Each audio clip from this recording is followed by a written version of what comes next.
कुछ समय पहले हमारे चैनल ने आपको एक खबर दिखाई थी और ये खबर काफ़ी ज़्यादा चर्चा में बनी हुई थी क्योंकि जबलपुर का ये मामला था जहां पर एक ननंद अपनी भाभी को भगा कर ले गई थी। ये हम नहीं बल्कि उस महिला का पति कह रहा था, जिसने ये आरोप लगाया था कि उसकी पत्नी और उसकी कजिन बहन के बीच अवैध संबंध है और दोनों घर छोड़कर फरार हो गई है। और अब इस पूरे केस में नया मोड़ सामने आ चुका है क्योंकि जो महिला है, जिसका नाम संध्या बंसल बताया जा रहा है, वो खुद पुलिस के सामने पेश हुई और उसने बताया कि वो अपनी मर्जी से घर छोड़कर गई थी क्योंकि उसका जो पति है वो उससे मारपीट करता था। पति का नाम आशुतोष बंसल है और साथ ही साथ जो कजिन बहन जिसके ऊपर ये आरोप लगा कि ननंद अपनी भाभी को ले गई है, वो ननंद भी अब मीडिया के सामने आ चुकी है। मीडिया के सामने उसने साफ तौर पर बयान दिया कि जिस वक्त ये घटना हुई, जिस वक्त उसकी भाभी घर से फरार हुई, वो अपने घर पर मौजूद थी। सुनिए उसका ये बयान। शशि बंसल और आशुतोष बंसल ने जो मेरे ऊपर आरोप लगाया था वो झूठा है,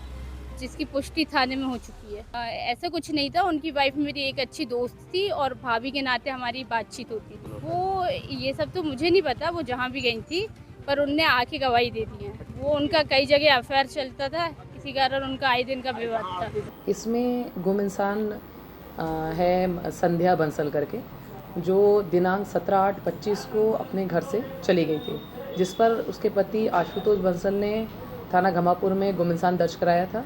और उसने ये भी बताया कि इसकी जो मामा की बेटी है मानसी ही इसको लेकर के गई है। फिर इसके बाद पुलिस ने तफ्तीश जारी की और उसमें जांच किया तो बाद में संध्या की दस्तयाबी हो गई है। और उसमें संध्या ने बताया कि वो पति के द्वारा परेशान होने के कारण घर छोड़ के चली गई थी और वो अब उसके साथ नहीं रहना चाहती। इस संबंध में उसके पिताजी जो वहाँ रहते हैं, उनको तिवारी जी को बुला करके बच्ची को उनके हैंडओवर कर दिया गया है।